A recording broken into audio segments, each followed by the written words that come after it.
কেমন আছেন সবাই? আজকে আমি আপনাদের সাথে শেয়ার করছি সালফার রং কিভাবে করতে হয়। সালফার রং করার জন্য আমি এখানে সালফার রংটা নিয়েছি ও তার সাথে সোডিয়াম পাথর নিয়েছি। এখানে আমি 3 রকমের রং নিয়েছি, কালো, ব্রাউন কালার আর আরেকটা সম্ভবত সবুজ রং। আমি অনেকদিন আগে নিয়েছি তো তাই এটার নামটা ভুলে গেছি। আর সোডিয়ামটা কিন্তু লাল রঙের হয়। সোডিয়াম পাথর একপাশে মনে হয় সাদা সাদা হয়ে গেছে, যদি মনে হয় যে একদম সাদা তো ওটাকে একটু ভেঙে দেখবেন, যদি ভেতরটা লাল থাকে তাহলে ওই সোডিয়ামটা ব্যবহার করতে পারবেন। আর যদি ওটা একদম সাদা হয়ে যায় তাহলে ওটা ব্যবহার করতে পারবেন না। তার সাথে আছে ডাইং ফিক্সার ও এটা হলো ফিটকিরি। সালফার রংটা কিন্তু টেকসই না, এই রংটাকে টেকসই করার জন্য আমাদেরকে ডাইং ফিক্সার অথবা ফিটকিরি ব্যবহার করতে হবে, দুইটার মধ্যে একটি। আমি এখানে দুটিই দেখিয়ে দিচ্ছি, কিন্তু আপনারা যে কোনো একটি দিয়ে কাজ করবেন। আমি আজকে ফিটকিরি দিয়ে কাজ করব। ফিটকিরি দিয়ে কাজ করলে কেমন হয় সেটা অবশ্যই দেখতে পারবেন। আর সালফার রঙের কালোটা কিন্তু একদম কয়লা গুঁড়ো করলে যেমন একটু ভারী ভারী থাকে, মোটা মোটা থাকে, একদম সেম কালোটাও সেরকমই। আর অন্যগুলো পাউডারের মতোই, ওভাবে বোঝা যায় না।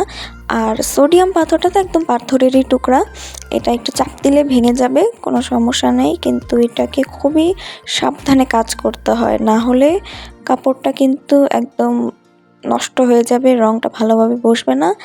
এই জন্য এই কাজটাকে খুব সাবধানের সাথে করতে হয়। কেমিক্যালটা খুব ভালো মিক্স করতে হয় গরম পানির সাথে। সালফার রং কিন্তু ঠান্ডা পানি দিয়ে করা যায় না, গরম পানি দিয়ে করতে হয়। এবং এটা দুইটাই পদ্ধতিতে করা যায়, একটা চুলায় দিয়ে জাল দিতে হবে অথবা একদম ফুটন্ত গরম পানিতে সালফার রংটা করে ডাই করতে হবে। এখানে আমি লিলেন কাপড় নিয়েছি, লিলেন কাপড়ের উপর আগে এঁকে নিচ্ছি সাইন পেন দিয়ে আমার মন মতো রং। যেহেতু আমি আজকে টাইডাইটা করব তো একবারে দেখিয়ে দিচ্ছি আমার টাইডাইয়ের ডিজাইন। আমি এখানে সেলাই করে নিয়েছি, চিকন চিকন করে সেলাই দিয়ে নিয়েছি, অনেকগুলো সেলাই যেহেতু, তো মোটা কাজ হওয়াতে আমি একসাথে 3টা সেলাইও দিয়েছি, 2টা সেলাইও দিয়েছি। এখানে 4 গুণা সুতা। আর সুতাটা কিন্তু টানতে অনেক কষ্ট হচ্ছিল আমার, কারণ একসাথে যেহেতু সেলাইগুলো দেওয়া, আলাদা আলাদা হতে গেলে টানা যেত, একসাথে হওয়াতে কোনোভাবেই আমি টানতে পারছিলাম না। তাই আমি আস্তে আস্তে করে প্রত্যেকটা টেনে গিট দিয়ে নিচ্ছি।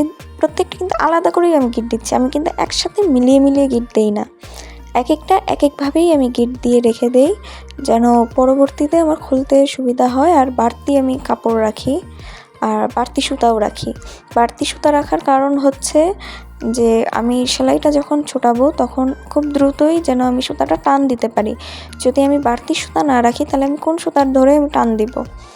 আর বাড়তি কাপড় রাখার কারণ হচ্ছে আমার নিচ দিয়ে কিন্তু কাপড়ের মোড়াটা যাবে, তো নিচের কমপক্ষে 1 থেকে 1.5 ইঞ্চি কাপড় বাড়তি রেখে বাকি ডিজাইনগুলো দিতে হবে। সেটা কাপড়ের কাটাতেও যেতে পারে অথবা কাপড় মোড়ানোর সময়ও যেতে পারে। আর কাজগুলো করার সময় যদি একটা সেলাইয়ের ওপর আরেকটা সেলাই যায় তো ওইটুকুকে এক জায়গা দিয়ে সেলাই করবেন, কিন্তু আরেক জায়গা দিয়ে ফাঁকা রেখে তারপর কাজটা করবেন, মানে ওইটুকু স্থানকে স্কিপ করে যাবেন, বড় করে টান দিয়ে স্কিপ করে তারপরে টেনে টেনে করে নেবেন। আর লিলেন কাপড়ে কিন্তু খুব দ্রুত রঙটা ছড়িয়ে যায়, তার জন্য খুবই টাইট করে বেঁধে নিতে হবে এবং রঙটা চারপাশে যেন যায়, তাই টিপে টিপে রঙটা দিতে হবে। হাতে গ্লাভস পরে নেবেন, নাহলে রং কিন্তু হাতে বসে যায়। আমার হাতে খুবই বাজেভাবে রং বসে গেছিলো, এটা হয়তোবা দেখতে পারছেন আমার নখে কিন্তু রং লাগা। আমি অনেকগুলো কাজ করেছিলাম যখন এই ভিডিওটা করি, অনেক দিন আগের ভিডিও, ওই সময় আমার নখের অবস্থা খুবই বাজে হয়ে যায়, প্রায় 10 দিনের মতো লেগেছিল হাত পরিষ্কার করতে। তাই আপনারা গ্লাভস ব্যবহার করবেন। গ্লাভস ব্যবহার করলে প্রত্যেকটি কাজ সুন্দরভাবেও হয়, হাতেও কোনো সমস্যা হয় না। আর শিবুরি সেলাইটা টানতে কিন্তু বেশ কষ্ট হয়, আপনারা দেখতেই পাচ্ছেন যে আমি খুব টেনে টেনে কাজগুলো দিচ্ছি, যত সম্ভব আমি টাইট করার চেষ্টা করছি, কিন্তু অনেক ঘন সেলাই দিলে বোঝা যায় না যে আমার কাজটা কেমন হচ্ছে, আমার সেলাইটা ঠিকমতো আটকানো যাচ্ছে কিনা এবং শক্ত হচ্ছে কিনা। শিবুরি সেলাই যত শক্ত হবে কাজটা অনেক ভালো হবে, মজবুত হবে।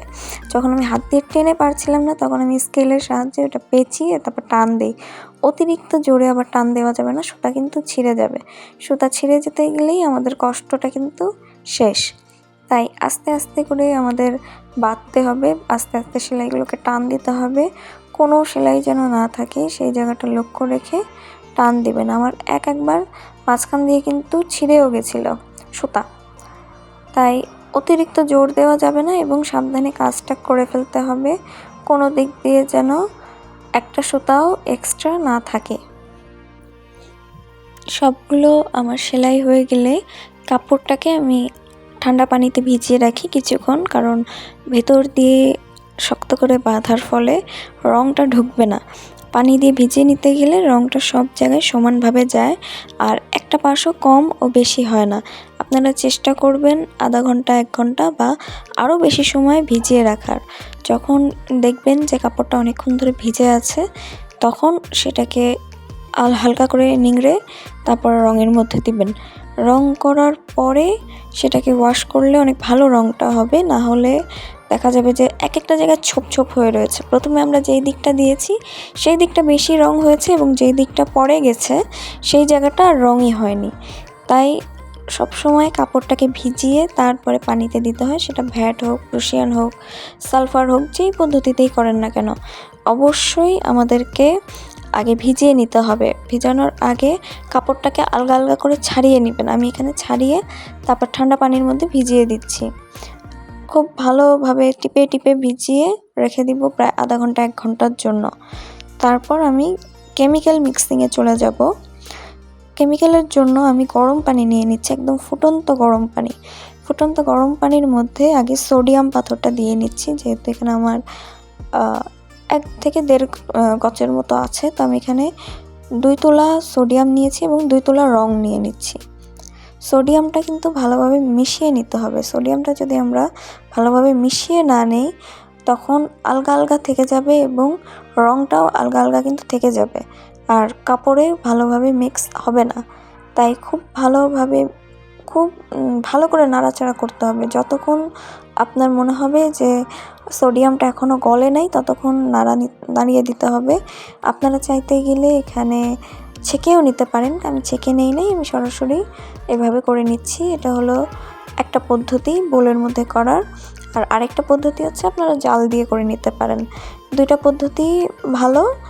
আমি যেহেতু এটাকে জাল দিব না তাই আমি 1 ঘন্টা রেখেছি, আর জাল দিতে গেলে আধা ঘন্টা জাল দিতে হয়। আলগা একদম খুবই হালকা আছে জালটা দিতে হয়, খুব গাঢ় করে দেওয়া যাবে না জাল, না হলে কাপড়টা কিন্তু পুড়ে যাবে। আর সম্পূর্ণ সময় কিন্তু নাড়তে হয়, চুলায় দেওয়ার পর নাড়তে হয়।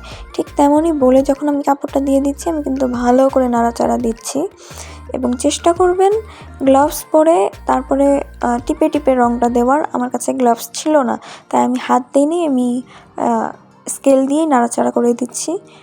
আপনারা একটা স্কেল আলাদাই রাখবেন যেটা দিয়ে রং করতে সুবিধা হবে, না হলে খুন্তি রাখতে পারেন, যে কাঠের খুন্তিগুলো পাওয়া যায়।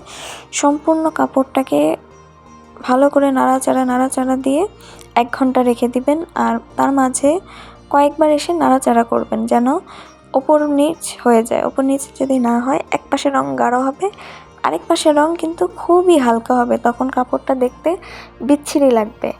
এখানে আমি সুতা ছাড়ানোর সময় একটা ভুল করে ফেলি, উপরের যে ডিজাইনটা আছে খুব জোরে টান দেওয়াতে ডিজাইনটা কাটা পড়ে যায়, একদম কাপড়টা ছিঁড়ে যায়।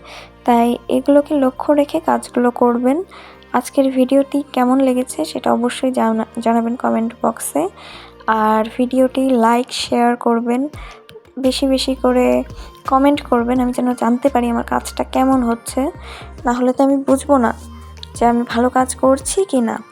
1 ঘন্টা পর আমি কিন্তু কাপড়টা আমি ওয়াশ করে নিচ্ছি। ওয়াশ করার জন্য প্রথমেই আমাদেরকে এক্সট্রা পানি ছাড়িয়ে নিতে হবে। এক্সট্রা পানি ছাড়ানোর পর আমরা সুতা কিন্তু ছাড়বো। এখানে দেখতে পাচ্ছেন আমি অধিকাংশ সুতা ছাড়িয়ে নিয়েছি, তারপর অল্প সুতা আমি কেটে নিচ্ছি।